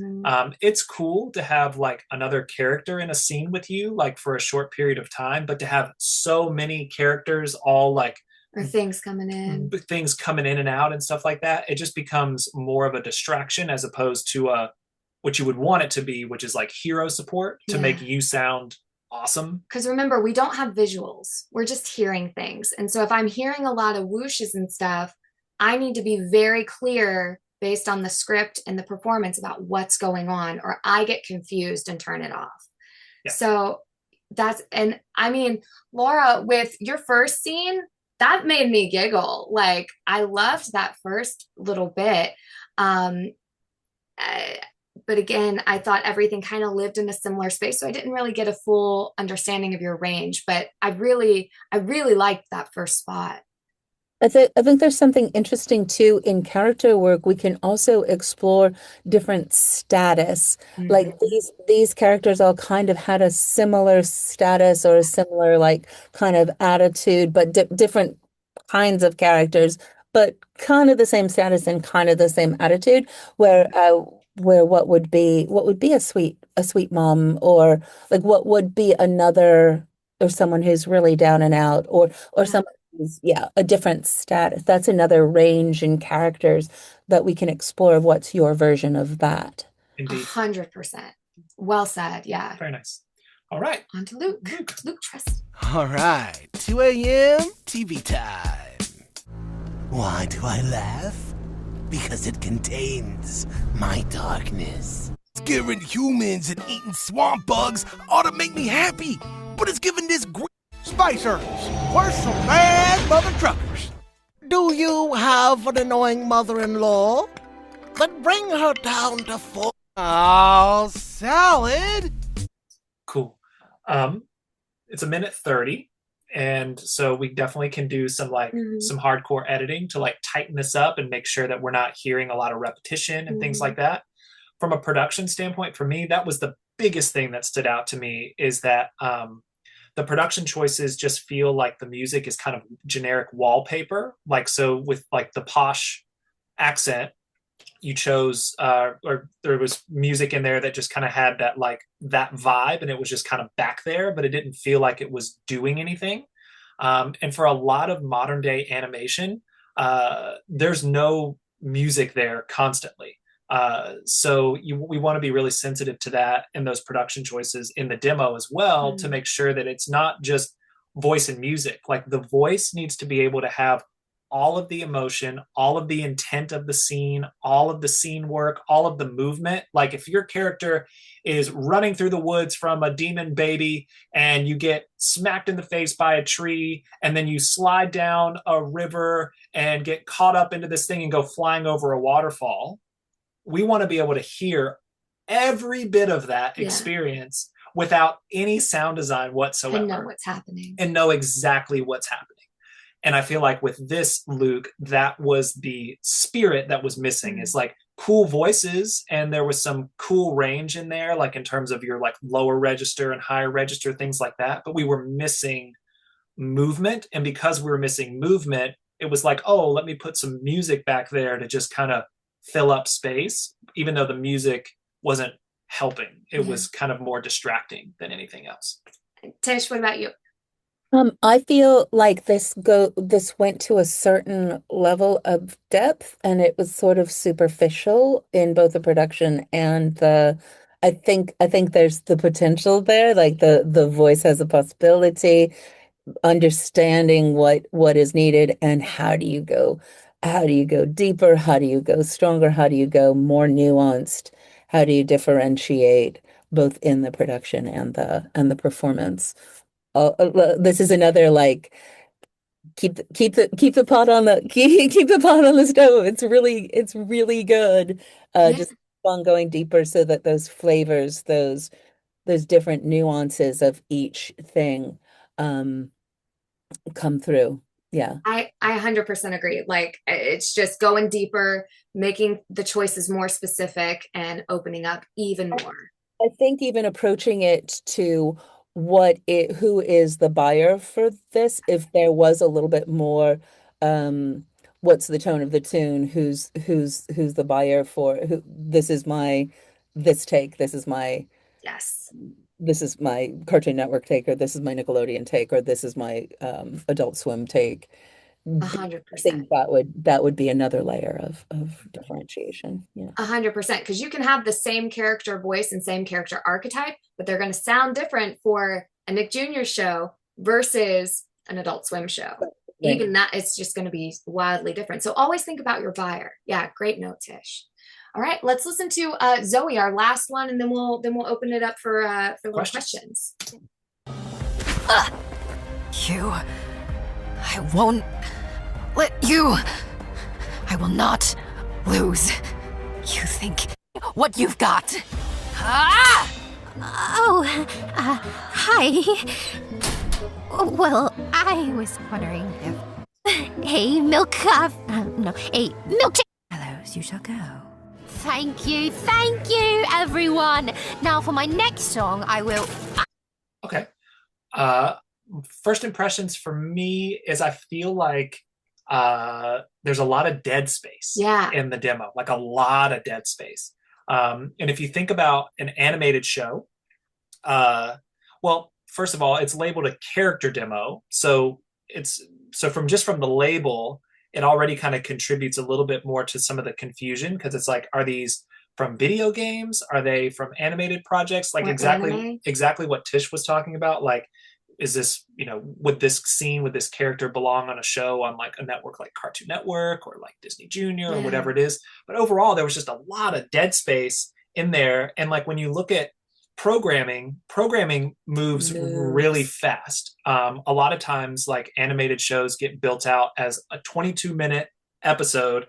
The other 8 minutes are all commercials, and each episode breaks down into like 11 minutes is how it's like. It's a traditional way that you could think about it. And the writers want to fit all their words into those 11 minutes. So if you think about it, like, these scenes are happening to tell a full story from start to finish.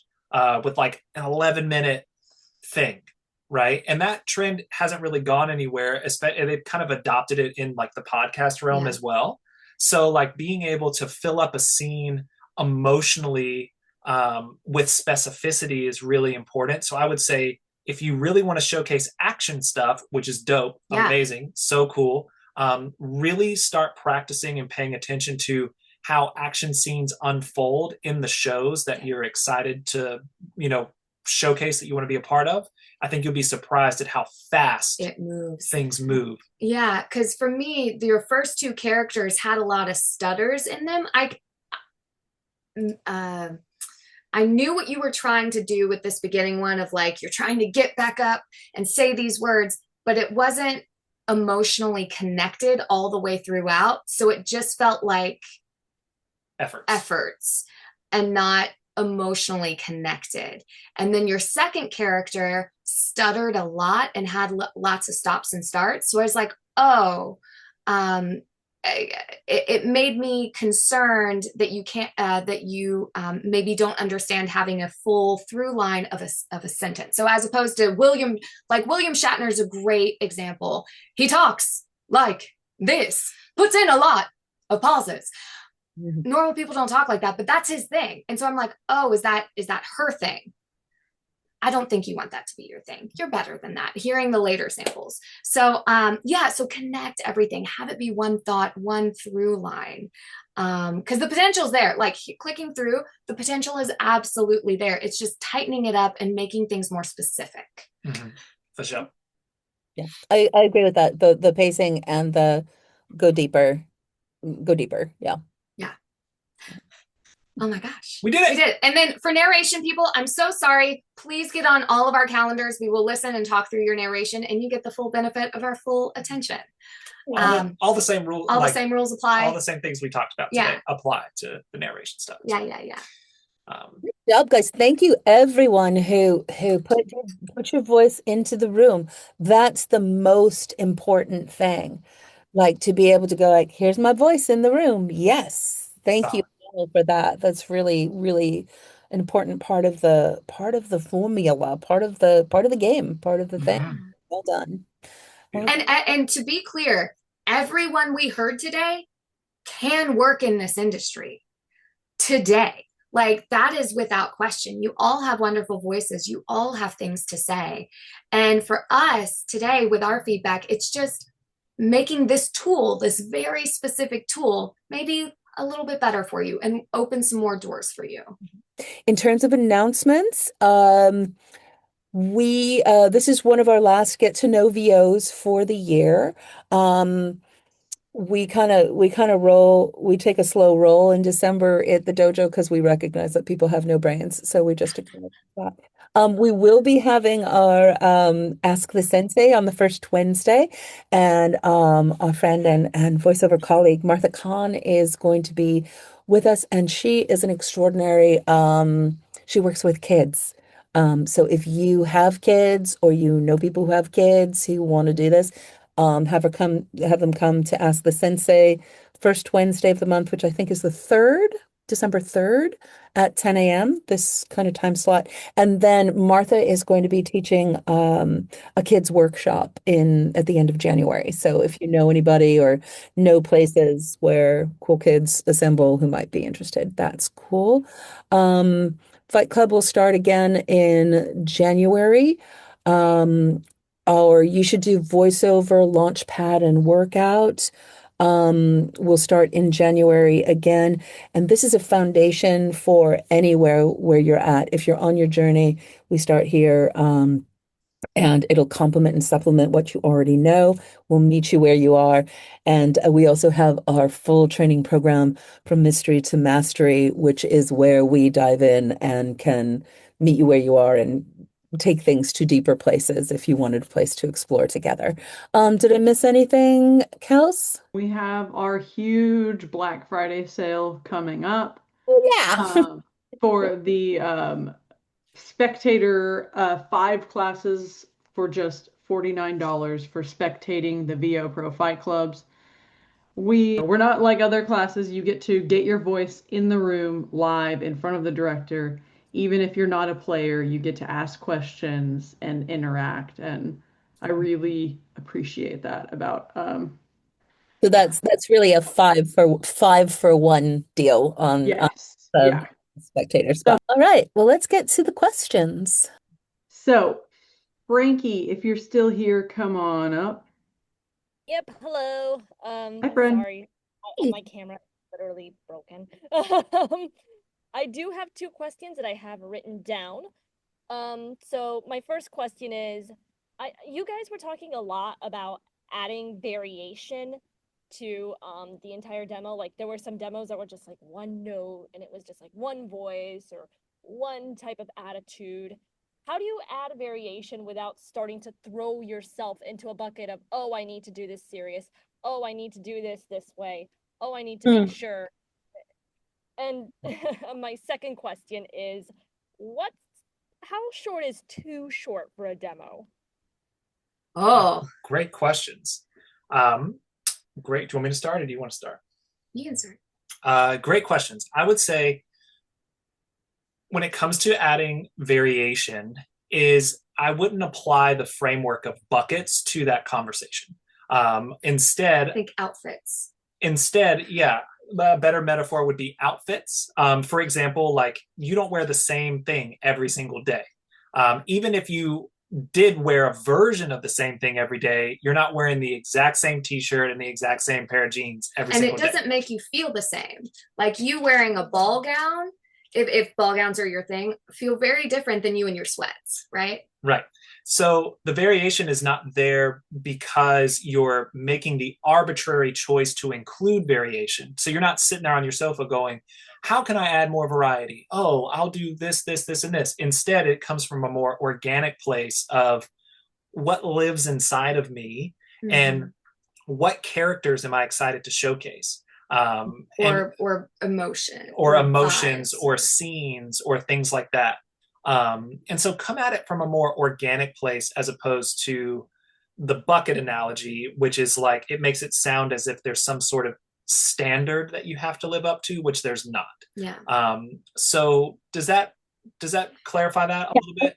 I would say my take on that would be come from find the variation from inside out. Not, I need a fancy spot, I need a heartwarming spot, I need a cheery spot, I need a fun spot, rather than who am I when I'm fancy? Or who am I when I'm cheery? Or like who am I? Going back to it's about you, and then what is your version of that? Absolutely. I love that, because it's like, for example, my version of excited is like really loud and I talk really fast and oh my God, it's so exciting. As opposed to Ryan, when he gets excited, he's like, oh, that's so cool. And he just gets low and slow and deep. So what is your version of excited or whatever that is? And that's how you can start thinking about these different things. And then is there anything as too short of a demo? Absolutely not. I booked Abrams with a 50-second commercial demo and they didn't, it was great. So there is, when it comes to demos, less is more. Leave them wanting more.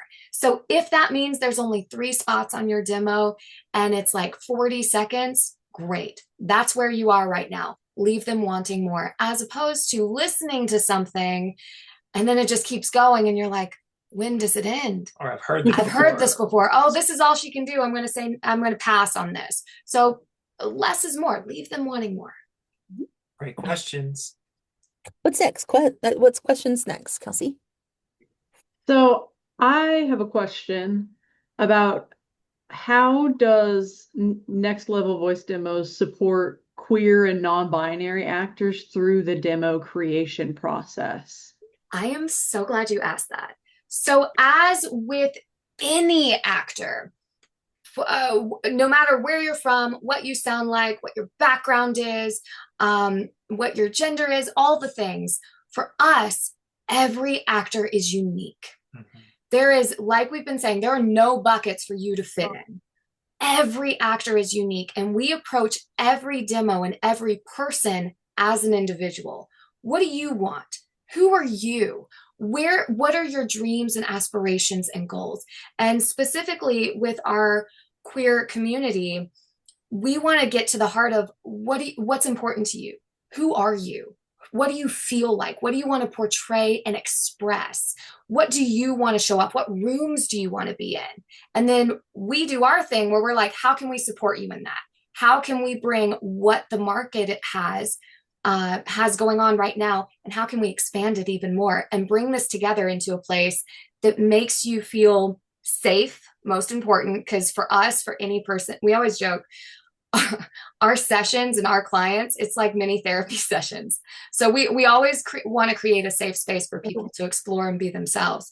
And how can we make people get who you are just by hearing you, whatever that means for you? I think, did I answer that question? Yeah. You answered it also with your nurturing enthusiasm. Yeah, like, I want to work with that. Yeah. I feel seen. Yeah. It's very great. like, I'm like, I have mom energy, but I'm also like, yeah, let's do the thing. It's so great. No, it's brilliant. It's brilliant. We can feel it. Yeah. Yeah, I think it's a really important question right now with everything going on, for people to feel like they can trust the people they're working with and feel safe. So that's why I asked the question, because we have a lot of non-binary actors in our community, and it's only growing more and more. Our trans community is growing more and more, and I love that you guys are so vocal and supportive and willing to go with someone's, identity, whatever that is. Yes. I mean, and for us, like even in casting rooms and stuff, I just directed a project where we had 2 non-binary and 1 trans actor, and they were phenomenal. And so there is a space for everybody, and anybody who tells you different is wrong. And that's why also for the room, we offer a no obligation phone call. So you can chat with us, get to know us before you commit to anything. If you are looking for a demo producer, every demo producer should offer a no obligation call where you can talk to them and get a feel for them. If they don't, walk away, because they're just there for your money. So that's always a big red flag for me.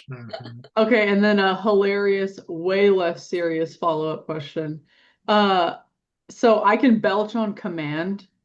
Is that something you should put in an animation demo reel? Because like there's a lot of belching like in adult animation. Yes. And stuff like that. Should you put it in or is it off-putting? No. Okay. I spit in every like intense warrior and audition I get. Like I love a good spit. So if burping's your thing, let's go. I too burp on command. So if I was gonna add a skill, that's awesome. Yeah. If you can fart on command, why not? And the thing is like the fun thing about it is that space, the character space has room for all of those things. So it's not a scenario where it's like, oh, is this that, or should I do this, or should I hold back? Again, we're not boxing anything in. We're not saying burping is out of bounds.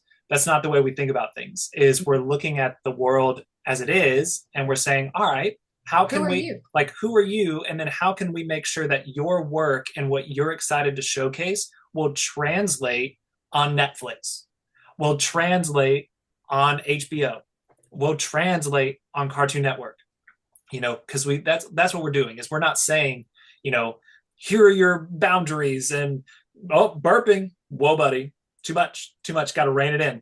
That's not what we're talking about at all. It's like, give us the full gamut of what we're working with, all of your creativity, all of your energy, all of it. And then let's see how we can take exactly that and make it the next thing you want to watch on Netflix animation or whatever it might be. Okay, awesome. We have so many questions, so I don't want to take up too much time. We have Cheyenne. I believe that's how you say your name. If not, and it's way cooler than that, please correct me. So my statement was just that I'm grateful for this time and space. It's been really cool. I'm learning a lot. Apparently, I don't know what a demo is, but I know now. And so my question is about reels. I have a voiceover reel that I put together, and it has a bit of a mishmash of things, and I wanted to confirm.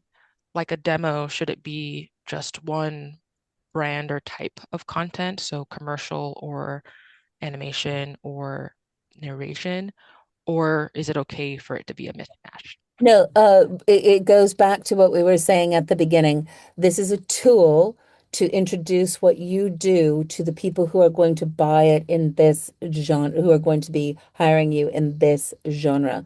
So again, if you're working in the realm of commercial, I want to hear your commercial takes. I don't really care what you do in narration. I don't really care what you do in animation, and vice versa. That how you want to think of it is, how does this serve my client? And then assemble from there. Yeah, and you don't have to do all of them at once. At the dojo, we feel like the things that you need to do to be prepared and ready to step in and make a competitive commercial demo means that you know yourself, you know the range of yourself, you know how to calibrate yourself, and that can go really far. Like and maybe you have something that has a little hint that your voice could go to a promo voice, but it's not a promo spot, or a hint that you could kind of do something character, but it's not a character thing. Like, so that it gives you that hint of it, but what's going to help me hire you for the job that I need you for? Indeed. Okay. So whether it's a sample, demo, reel, keep it to one genre at a time. Sounds like. Correct. Yeah. So that way it's like, so when they click on it, they know exactly what they're getting. If they choose to, if a commercial agent chooses to click on your animation demo or samples, then they're making that choice. They know what they're getting, but you're setting their expectation for what they're about to hear. Yeah. Awesome. Great Thanks Great so much. question. Thank you for coming. All right. Cricket, come on up. Okay. Hi. Hi, Cricket with the kid voices. That would be me. That's typically my normal voice though. So I don't know. You sound very different right now. You sound totally different than what I was hearing. You sound completely different right now than you did on the demo. okay. No, that's what I want to hear next time. But anyway. My question is, what would be the specs for a singing demo? Like overall length, genre, clip lengths, things like that. Nice. That's a great question. Great question. Well, it depends on what your goals are. Wider. There's a couple of things to consider. Is first of all, like, are you really just pushing for the singing thing? Because if you are, then, you know, you can just choose a song that's representative of like your range and kind of the context that you want to present in. Like if you're a musical theater person or whatever it is, or if you want to sing like a pop song or something, and that's more than sufficient to get a sense of like your energy and range and things like that. However, if you're talking about singing in character as like, I can sing and I want to showcase that I can sing in character to help open up opportunities on shows like Trolls and stuff like that, then you just include the singing scene in your demo as part of your thing.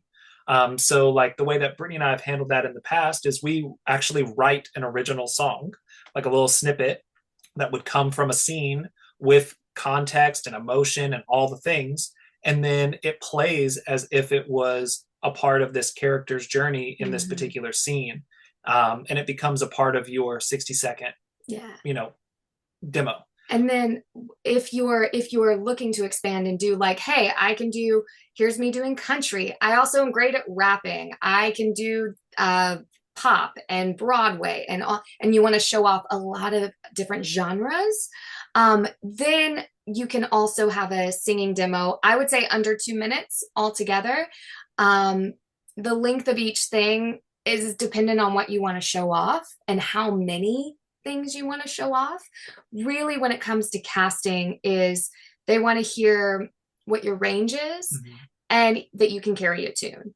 9 times out of 10, when it comes to animated shows or video games that will want you to sing, they'll listen to your stuff and be like, oh, they can sing. Great. They will send you an audition and say, here's the temp track, or here's, if you're lucky, here's the sheet music. Go. If you're very lucky. If you're very lucky. And then they will have you do an actual audition for them. So don't stress too much about the technicalities of a singing demo. Just think, what do I want to show off? And what doors do I want to open? And focus on that. And then if you decide to put together a smattering of things, just make it under 2 minutes for singing. Yeah. And I think on a character demo, maybe have a character who sings a little bit. Then you go, oh, I'll bet you they can do that. But then you can have, and here's my singing extravaganza too. Yeah. 100%. And I mean, and Tish, you've seen this for a lot of auditions nowadays. You'll like if it's for Disney, they'll send you the character audition and then they're like, and sing a verse and chorus of your favorite song as this character. So that is a part of the auditioning process. So just a great question, Cricket. Thank you so much. And I love your voice as a human. Thank you. You don't have to change it. Yeah. Okay. I actually was singing in the demo, but it was in the background of Dang one it. of the clips. So sorry. Oh, no worries. Wish we had more time. Coming right up on 12. There we I'm go. going to bring up Deborah. Deborah, if you're still here. Oh, yes, you are. So I think, first of all, this was lovely. I learned so much and I'm so appreciative. So I think I'm starting to understand. I actually thought a demo had to be all copy that you had already booked. So this is, I didn't know because I've never done one. Right. So what I'm getting is that I should be looking for and trying to find copy that resonates with who I am for a commercial one and my voice, and to create a demo. So I just didn't know, obviously the things I'm doing at the dojo, I'm getting, exploring different copy. Do I just look for things that appeal to me? What do you recommend in terms of finding copy? That's a great question. That's a great question. And it really depends on your situation. Like if you were going to work with a demo producer, like if you were going to work with Brittany or I, we do all of that research and write original scripts for you. So it's not a scenario where you're like, oh, I did all this research. I have to bring everything. And I have to bring all this stuff. It's a conversation of like, here's what I've been exploring. Here's the feedback that I've been getting. Here's the types of things that I enjoy and get the best feedback on. And then we springboard from there. But working with a demo producer, they should be writing you copy. They should be doing all of the market research. They should be doing all of the original script writing to make sure that everything feels on brand for you and on brand for the clients and or shows and or networks that are being represented. And that's certainly what we do and we take a lot of pride in our research. We're very market focused. Like we're not going to make something random. We're going to make sure that like it has roots out in the real world so that when you get your demo done, that from the writing standpoint already, like it feels like it rings true both for you and for the clients that are on there. Because like as an actor, you should just come in as an actor. That should be your focus, is being an actor. And that's what we always want people to feel like. You don't need to be a copywriter or a researcher or any of that stuff. We want you to just be an actor, the things you've been training at the dojo for. And the beautiful thing, what I love our collaboration, our how we work with Brittany and Ryan is that when you come through our Mystery to Mastery program, that Brittany and Ryan, we meet them twice a year here. They come to the Green Belt call. They get to know you, you get to know them. And then we are working in that Green Belt, Blue Belt area we're totally focused on your demo prep and your demo production. So we're working through things that you're understanding who you are and what you're bringing, and then you bring it to here. They pick it up with you, and we create this collaboration. So it's more about the journey rather than hello, I've arrived and now I will make a demo.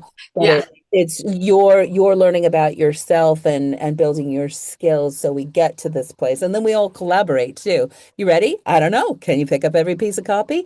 Okay, are you ready to do it? I know you have been doing, because I've watched you, I've watched you in the workouts that, in the time that we're working together. So we kind of collaborate on all of that. So, but we need to honor that the beauty about working with all of us is that we are working pros. So we're in game, we're doing all of this. You guys, thank you so much. This is always such a powerful experience. Brittany and Ryan, thank you so much for taking the time and sharing your insights. Do get on both of our calendars. Love to talk with you all more, and we're here to help and support you. So, and 𝗪𝗁cy, thank you for keeping everything going, and we'll see y'all very soon. Thanks, everybody.